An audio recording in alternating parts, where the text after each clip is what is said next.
श्री स्वामी समर्थ. अवधूत चिंतन श्री गुरुदेव दत्त. दिगंबरा दिगंबरा श्रीपाद वल्लभ दिगंबरा. नमस्कार प्रेमळ भक्तांनो. जर आपण कोणत्याही देवासमोर हात जोडून उभे असू आणि आपल्या मुखातून जर श्री स्वामी समर्थ येत असेल तर समजून जा की आपण स्वामीमय झालोय.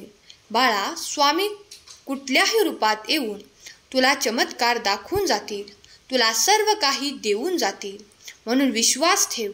अरे, जो देवाचा हात पकडतो त्याला आयुष्यभर कोणाचे पाय धरण्याची गरज भासत नाही. म्हणून लक्षात ठेव, ज्याच्या डोक्यावर देवाचा हात आहे त्याचं कोणीच काही वाईट करू शकत नाही. जो उपकाराची जाण ठेवतो, जो देवाने केलेल्या प्रत्येक चमत्काराची जाण ठेवतो, ज्याला माहीत आहे की देव आपल्या सोबत आहे, तो शेवटपर्यंत कधीच हारत नाही. म्हणून तूही प्रत्येक डाव जिंकणार आहेस. तुझ्या बाजूने प्रत्येक गोष्ट होणार आहे. फक्त विश्वास ठेव. तुझेही दिवस बदलणार आहेत. बाळा, स्वामी म्हणतात, कोणी तुझ्यासोबत नसेल तर घाबरू नकोस. उंच उडणारे गरुड खूप कमी असतात, त्यामुळे त्यातील तू एक आहे. तुला खूप उंच भरारी घ्यायची आहे. तुला खूप दूरपर्यंत जायचे आहे. म्हणून हा विचार करू नकोस की तुझ्यासोबत कोणी नाही. तुझ्यासोबत मी स्वतः आहे. मी स्वतः तुझ्यासोबत चालत आहे. तू कर्म करत जा, फळाची अपेक्षा न करता कर्म कर. अरे, कर्म करणं हे तुझं कर्तव्य आहे आणि तुझ्या कर्माला योग्य फळ देणं ही माझी जबाबदारी आहे. म्हणून मी माझी जबाबदारी योग्य पार पाडणार आहे. तूही योग्य करत राहा. तुला कोणाच्याही मदतीची गरज भासणार नाही. सगळे रस्ते बंद होतील तेव्हा फक्त विश्वास ठेव. जिथे सगळे मार्ग संपतात, जिथे सर्व मर्यादा संपतात, तेथे साथ देतो मी. फक्त माझ्यावर विश्वास ठेव. बाळा, माझी साथ मिळवण्यासाठी तुला कठीण प्रसंगांना सामना करावा लागेल.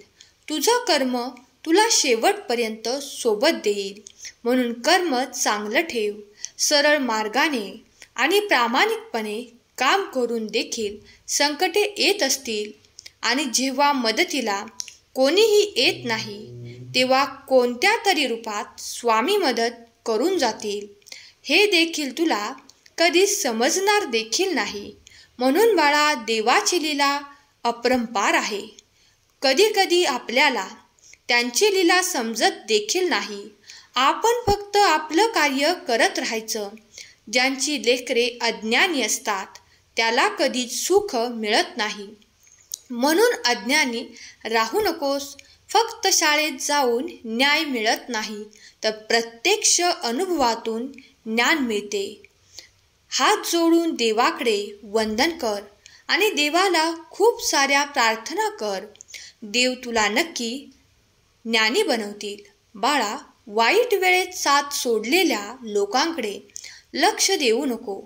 पण ज्यांनी तुझी वाईट वेळेत साथ देऊन चांगली वेळ आणून दिली आहे त्यांचे उपकार कधी विसरू नकोस.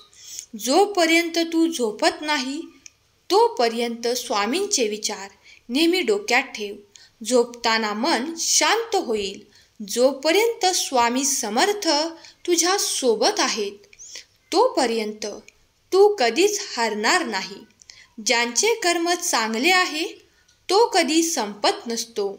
सत्कर्मी माणसाला जीवनात अडचण येतात परंतु त्या सुटणाऱ्या असतात. याउलट तो दुसऱ्याला अडचणीत आणतो.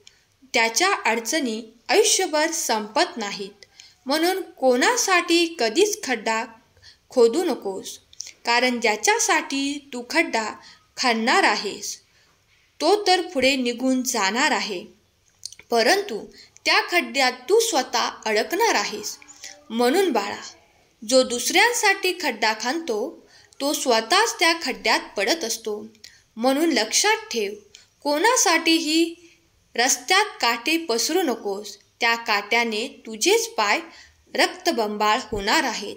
स्वामी म्हणतात, चांगल्या लोकांशी देव सतत परीक्षा घेत असतो, पण साथ कधी सोडत नाही. वाईट लोकांना देव खूप काही देतो, परंतु साथ कधीच देत नाही. म्हणून तुला चांगला माणूस बनायचा आहे.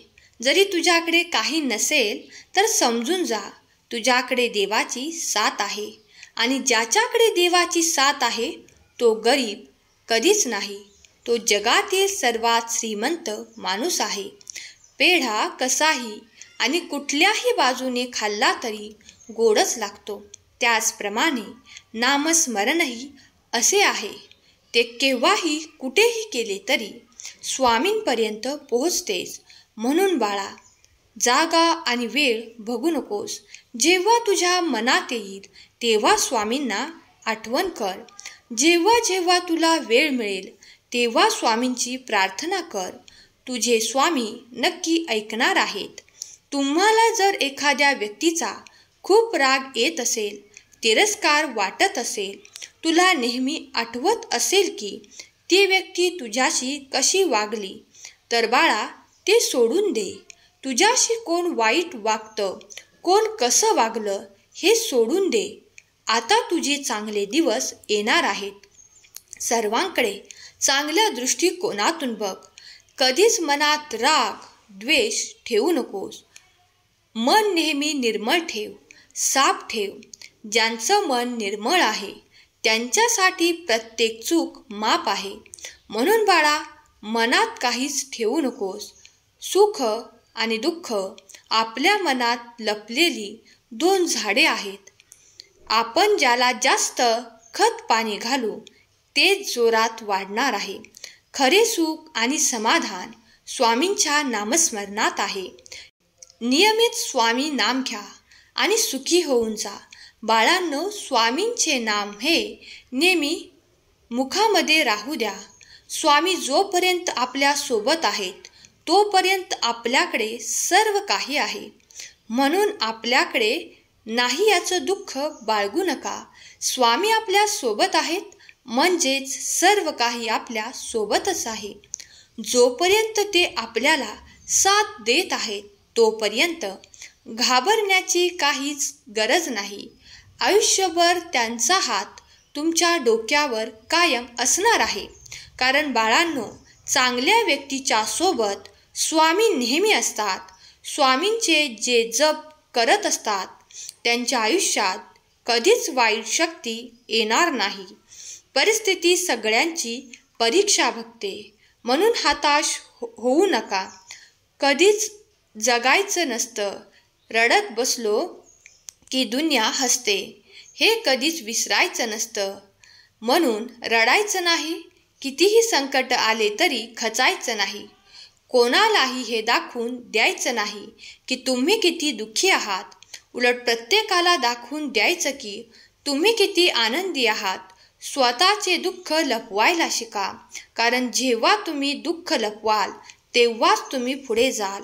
जर दुःख लपवलं नाही तर सर्वजण तुमच्यावर हसतील. म्हणून दुसऱ्याच्या हसण्याचं कारण बनू नका. टिंगल टवाळीचं कारण बनू नका. तुम्हीही खूप भाग्यवान ठरणार आहात. कारण देवाची साथ तुम्हाला कायम असणार आहे. बाळांनो, लक्षात घ्या, परिस्थिती प्रत्येकाची बदलते, वेळ प्रत्येकाची येते. थोडासा वेळ लागेल परंतु निराशा हाती येणार नाही. नेहमी प्रयत्न करत राहा. प्रयत्नाने तुम्हाला सर्व काही मिळेल. प्रयत्नाने तुम्हाला सर्व काही प्राप्त होईल. प्रयत्नानेच माणूस मोठा होतो. प्रयत्नानेच माणूस सक्सेसफुल होतो. म्हणून प्रयत्न करणे खूप गरजेचे आहे. जेवढे प्रयत्न कराल तेवढेच तुम्ही पुढे जाल. म्हणून बाळांनो, लक्षात घ्या, परीक्षेत चांगले गुण मिळवणे हे तुमची जबाबदारी आहे. परीक्षा देव घेतील परंतु पास तुम्ही होणार आहात. म्हणून या जीवनाच्या परीक्षेत पास झाला तर स्वामी तुम्हाला कधीच सोडून जाणार नाहीत. तुमची प्रत्येक स्वप्न स्वामी पूर्ण करतील. तुमच्या मनातील प्रत्येक गोष्ट शक्य होईल. अशक्य ही शक्य करतील स्वामी. आजचा हा संदेश तुम्हाला आवडला असेल तर संदेशाला लाईक करा आणि असे सुंदर संदेश दररोज ऐकण्यासाठी आपल्या या भक्तिमय चॅनलला सबस्क्राईब करून ठेवा. केलेली सेवा स्वामींचरणी अर्पण करते. आजचा हा संदेश शेवटपर्यंत ऐकल्याबद्दल धन्यवाद. श्री स्वामी समर्थ. जय जय स्वामी समर्थ.